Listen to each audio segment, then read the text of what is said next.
Hi hello ನಮಸ್ಕಾರ welcome back to my YouTube channel. ನಾನು ನಿಮ್ಮ ಪ್ರೀತಿಯ ಪವಿತ್ರ.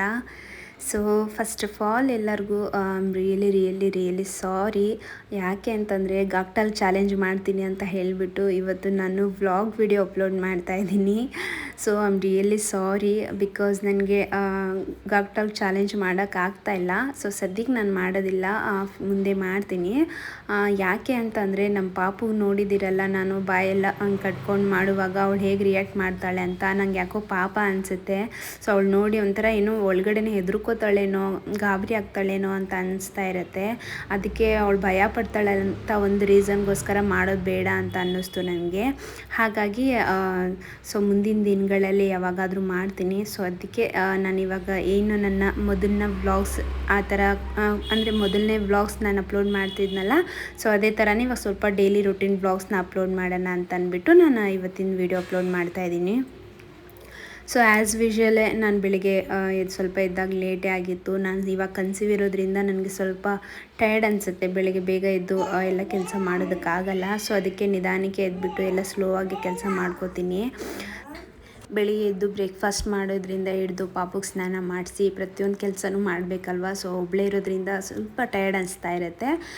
ಎಷ್ಟಾಗುತ್ತೆ ಅಷ್ಟು ಮಾಡ್ಕೋತೀನಿ. ಆಮೇಲೆ ಪಾಪು ಸ್ನಾನ ಮಾಡಿಸಿ ಬಂದೆ, ಅವಳನ್ನ ಎಲ್ಲ ರೆಡಿ ಮಾಡಿಬಿಟ್ಟು ನಾನು ಸ್ವಲ್ಪ ನಾನು ಆ್ಯಸ್ ಯೂಶ್ವಲ್ ನಾನು ಯೂಸ್ ಮಾಡೋದೇ ಸ್ವಲ್ಪ ಇದು ನಿವಿಯಾ ಮಾಯ್ಶ್ಚರೈಸರ್ ಕ್ರೀಮ್ ಯೂಸ್ ಮಾಡ್ತೀನಿ. ಸೊ ಅದೊಂದೇ, ಬೇರೆ ಏನೂ ನಾನು ಅಪ್ಲೈ ಮಾಡೋದಿಲ್ಲ ಫೇಸ್ಗೆ. ಇವತ್ತೇ ಅಂತಲ್ಲ, ಯಾವಾಗ್ಲೂ ಅಷ್ಟೇ, ಎವ್ರಿ ಡೇನೂ ನಾನು ಅಪ್ಲೈ ಮಾಡೋದು ಒಂದೇ. ಅದು ಬಿಟ್ಟು ಬೇರೆ ಏನು ಪೌಡ್ರ್ ಹಚ್ಚೋದಾಗಿರಲಿ ಅದು ಇದು ಎಕ್ಸ್ಟ್ರಾ ಏನೂ ಮಾಡೋದಿಲ್ಲ. ಬರೀ ಮಾಯ್ಶ್ಚರೈಸರ್ ಒಂದು ಬೆಳಿಗ್ಗೆ ಹಚ್ಚಿದೆ ಅಂತಂದರೆ ಇನ್ನು ಇಡೀ ದಿನ ನಾನು ಅದೊಂದರಲ್ಲೇ ಇರ್ತೀನಿ, ಎಲ್ಲಿ ಹೊರಗಡೆ ಹೋದ್ರೂ ಅಷ್ಟೇ. ಇನ್ನು ಮೇಕಪ್ ಅಂತಂದರೆ ಗೊತ್ತೇ ಇಲ್ಲ ನನಗೆ. ಆ್ಯಕ್ಚುಲಿ ಈ ಫೌಂಡೇಶನ್ನು ಮತ್ತು ಕನ್ಸೀಲರು ಅದೇನೋ ಕರೆಕ್ಷರು ಅದೇನೇನೋ ಎಲ್ಲ ಹಚ್ತಾರಲ್ಲ, ಅದೆಲ್ಲ ನನಗೇನೂ ಗೊತ್ತೇ ಇಲ್ಲ. ಆ್ಯಕ್ಚುಲಿ ನಾನು ಯೂಸೇ ಮಾಡಿಲ್ಲ ಫಸ್ಟಿಂದನೂ ಅಷ್ಟೇ. ಇದುವರೆಗೂ ಒಂದು ಸಲನೂ ನಾನು ಯೂಸ್ ಮಾಡಿಲ್ಲ. ಸೊ ಏನು ನನ್ನ ನ್ಯಾಚುರಲ್ ಇದೆ ಅದೇ ಥರನೇ ಇರ್ತೀನಿ. ಎಲ್ಲಾದ್ರೂ ಒಂದು ಫಂಕ್ಷನ್ಗೆ ಹೋದ್ರೂ ಅಷ್ಟೇ, ನಾನು ಏನೂ ಹಚ್ಚೋದೇ ಇಲ್ಲ. ಸಿಂಪಲ್ಲಾಗಿ ನ್ಯಾಚುರಲ್ಲಾಗಿ ರೆಡಿಯಾಗಿ ಹೋಗ್ಬಿಡ್ತೀನಿ. ಸೊ ನಂಗೆ ಹಾಗೆ ಇರೋಕ್ಕೆ ಇಷ್ಟನೇ.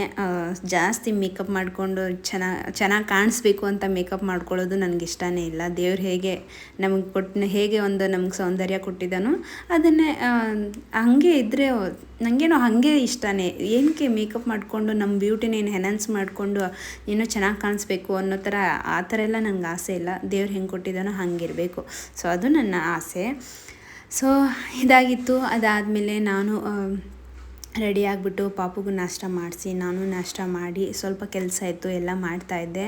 ಇವತ್ತು ಶುಕ್ರವಾರ ಆಗಿತ್ತು, ಹಾಗಾಗಿ ನಾನು ಶುಕ್ರವಾರದ ವ್ಲಾಗ್ ಆ್ಯಕ್ಚುಲಿ ಇದು ನಾನು ಎಡಿಟೇ ಮಾಡಿರಲಿಲ್ಲ. ಸೊ ಇವತ್ತನ್ನ ಎಡಿಟ್ ಮಾಡಿ ಹಾಕ್ತಾಯಿದ್ದೀನಿ. ಸೊ ಅದೆಲ್ಲ ಪೂಜೆ ಮಾಡಿಬಿಟ್ಟು ನನಗೆ ಟೈಮ್ ತುಂಬ ಕಮ್ಮಿ, ಅದಕ್ಕೆ ಬೇಗ ಎಲ್ಲ ಪೂಜೆ ಮಾಡಿ ಮುಗಿಸ್ಬಿಟ್ಟು ನಾಷ್ಟಕ್ಕೆ ಒಂದು ದೋಸೆ, ಆಲೂಗಡ್ಡೆ ಪಲ್ಯ ಮತ್ತು ಚಟ್ನಿ ಮಾಡಿದ್ದೆ. ಸೊ ದೋಸೆ ಗರಿಗರಿಯಾಗಿದ್ರೇ ನಮ್ಮ ಮನೆಯವ್ರಿಗೆ ಇಷ್ಟ, ನನಗೂ ಅಷ್ಟೇ. ಹಾಗಾಗಿ ನಾನು ಕ್ರಿಸ್ಪಿಯಾಗಿ ಮಾಡ್ಕೋತೀನಿ ದೋಸೆ. ಹಾಗೆ ನಾನು ಫ್ರೀ ಇದ್ದಾಗೆಲ್ಲ ಬಂದು ಯೂಟ್ಯೂಬಲ್ಲಿ ವ್ಲಾಗ್ಸ್ ನೋಡ್ತಾ ಇರ್ತೀನಿ. ಸೊ ಅದರಲ್ಲಿ ಮ್ಯಾಮ್ ಅದಿತಿ ಪ್ರಭುದೇವ ಇದ್ದಾರಲ್ಲ, ಅವರು ವೀಡಿಯೋಸ್ ಅಂದರೆ ನನಗೆ ಸಿಕ್ಕಾಪಟ್ಟೆ ಇಷ್ಟ. ಎಷ್ಟು ಚೆನ್ನಾಗಿ ಪಾಸಿಟಿವ್ ಆಗಿರ್ತಾರೆ ಗೊತ್ತಾ. ಇಂಥ ಹೆಣ್ಣು ಅಂತಂದರೆ ಸೀರಿಯಸ್ಲಿ ಅವ್ರನ್ನ ನೋಡಿದ್ರೆ ಇನ್ಸ್ಪಿರೇಷನ್ ಆಗುತ್ತೆ. ಸೊ ಬದುಕಿದ್ರೆ ಈ ಥರ ಬದುಕಬೇಕು ಅಂತ ಅನಿಸುತ್ತೆ. ಎಷ್ಟು ಸೆಲ್ಫ್ ಮೋಟಿವೇಟ್ ಆಗಿರ್ತಾರೆ ಗೊತ್ತಾ ಅವರು. ಸಿಕ್ಕಾಪಟ್ಟೆ ಸೆಲ್ಫ್ ಮೋಟಿವೇಟ್ ಆಗಿರ್ತಾರೆ, ಯಾವಾಗಲೂ ಅಂದ್ಕೊಂಡಿದ್ದನ್ನು ಮಾಡ್ತಾರೆ ಅವರು. ಸಿಕ್ಕಾಪಟ್ಟೆ ಖುಷಿಯಾಗುತ್ತೆ. ನನಗೂ ಅದೇ ಥರನೇ, ನಾನು ಯಾರ ಮೇಲೂ ಡಿಪೆಂಡ್ ಆಗಿರಬಾರ್ದು. ಮನೆಯಲ್ಲಿ ನಮಗೇನಾಗುತ್ತೆ, ನಮ್ಮ ಕೈಯಿಂದ ಅಷ್ಟನ್ನು ಪ್ರಯತ್ನ ಪಡಬೇಕು. ಒಂದು ಕೆಲಸ ಆಗಿರಲಿ ಅಥವಾ ನಾವೇನಾದರೂ ಮಾಡಬೇಕು ಅಂತ ಅಂದ್ಕೊಂಡಿರ್ತೀವಲ್ಲ, ಅದನ್ನು ಕೈ ಬಿಡದೆ 100% ಆಗುತ್ತೆ ಅಂದ್ಬಿಟ್ಟು ಎಫರ್ಟ್ ಹಾಕಿ ಮಾಡಬೇಕು. ಸೊ ಅವ್ರವ್ರು ಏನು ಕನಸುಗಳಿರುತ್ತೆ ಅದನ್ನೆಲ್ಲ ನನಸು ಮಾಡ್ಕೋಬೇಕು. ಆ ಥರ ಆಸೆ ನನಗೂ. ಈಗ ನಂಗೆ ಮದುವೆ ಆಗಿದೆ ಅಂತ ಅಂದ್ಬಿಟ್ಟು ಎಲ್ಲ ಆಸೆ ಕನಸನ್ನೆಲ್ಲ ಬಿಟ್ಬಿಟ್ಟು ಬದುಕೋದು ನನಗೇನೋ ಸರಿ ಅನಿಸೋದಿಲ್ಲ. ಫ್ಯಾಮಿಲಿನೂ ನೋಡಬೇಕು ಮತ್ತು ನಮ್ಮ ಆಸೆ ಕನಸುಗಳನ್ನೂ ಈಡೇರಿಸ್ಕೋಬೇಕು. ಸೊ ಆ ಥರ ನನ್ನ ಆಸೆ ಕೂಡ. ಮೊದಲೆಲ್ಲ ನಾನು ಮದುವೆಗೆ ಮುಂಚೆ ಏನಾಗ್ತಿತ್ತು ಅಂತಂದರೆ ನಾನು ಸಂಗೀತ ಕಲಿಯೋಕ್ಕೆ ಹೋಗ್ತಿದ್ದೆ, ಡ್ಯಾನ್ಸ್ ಕ್ಲಾಸಿಗೂ ಹೋಗ್ತಾಯಿದ್ದೆ, ಆ್ಯಂಡ್ ಯೋಗ ಕ್ಲಾಸ್ಗೂ ಕೂಡ ಹೋಗ್ತಾಯಿದ್ದೆ, ಎಲ್ಲ ನಾನು ಮಾಡ್ತಿದ್ದೆ. ಅದಕ್ಕೆ ನನಗೀಗ ಹಾಡು ಹಾಡೋಕ್ಕೂ ಬರುತ್ತೆ, ಡ್ಯಾನ್ಸು ಮಾಡ್ತೀನಿ, ನನಗೆ ಯೋಗ ಎಲ್ಲ ಬರುತ್ತೆ. ಅದಕ್ಕೆ ನಾನು ಸ್ವಲ್ಪ ಫ್ಲೆಕ್ಸಿಬಿಲಿಟಿಯಾಗಿರ್ತೀನಿ. ಸೊ ಹೆಲ್ತ್ಗೂ ಒಳ್ಳೆಯದು. ಸೊ ಹಾಗಾಗಿ ನಮ್ಮ ಆಸೆ ಕನಸನ್ನು ಏನಿರುತ್ತೆ ಅದನ್ನು ಕೂಡ ಈಡೇರಿಸ್ಕೋಬೇಕು, ಯಾವಾಗಲೂ ಸೆಲ್ಫ್ ಮೋಟಿವೇಟ್ ಆಗಿರಬೇಕು. ಸೊ ಅದು ಹಂಗೆ ನೋಡಿದಾಗೆಲ್ಲ ಇನ್ಸ್ಪಿರೇಷನ್ ಆಗುತ್ತೆ. ಸೊ ತುಂಬ ಖುಷಿ ಆಯಿತು. ಅಷ್ಟೇ, ಬೇರೆ ಏನು ಹೇಳಬೇಕು ಅಂತ ಗೊತ್ತಿಲ್ಲ. ಬಟ್ ಇವತ್ತಿನ ವೀಡಿಯೋನ ನಾನು ಅಪ್ಲೋಡ್ ಮಾಡ್ತಾಯಿದ್ದೀನಿ. ನಾನು ಮನೆಯೆಲ್ಲ ಕೆಲಸ ಮಾಡಿ ಪೂಜೆ ಎಲ್ಲ ಮಾಡಿ ಸಂಜೆ ಆಗಿತ್ತು ಆ್ಯಕ್ಚುಲಿ. ಸೊ ಭಗವದ್ಗೀತೆ ಬುಕ್ ತಂದಿದೆ. ಸೊ ಅದನ್ನೇ ಓದ್ಕೊಂಡು ಕೂತಿದ್ದೆ. ತುಂಬ ಮೈಂಡ್ ರಿಲೀಫ್ ಆಯಿತು. ಸೊ ಇದೊಂದು ಪುಟ್ಟ ವಿಡಿಯೋ ಅಷ್ಟೇ, ನಿಮಗೆಲ್ಲರಿಗೂ ಇಷ್ಟ ಆಗುತ್ತೆ ಅಂತ ಭಾವಿಸ್ತೀನಿ. ಮತ್ತು ನೆಕ್ಸ್ಟ್ ಟಾಪಿಕ್ ಜೊತೆ ನೆಕ್ಸ್ಟ್ ವ್ಲಾಗಲ್ಲಿ ಸಿಗ್ತೀನಿ. ಬಾಯ್, ಟೇಕ್ ಕೇರ್.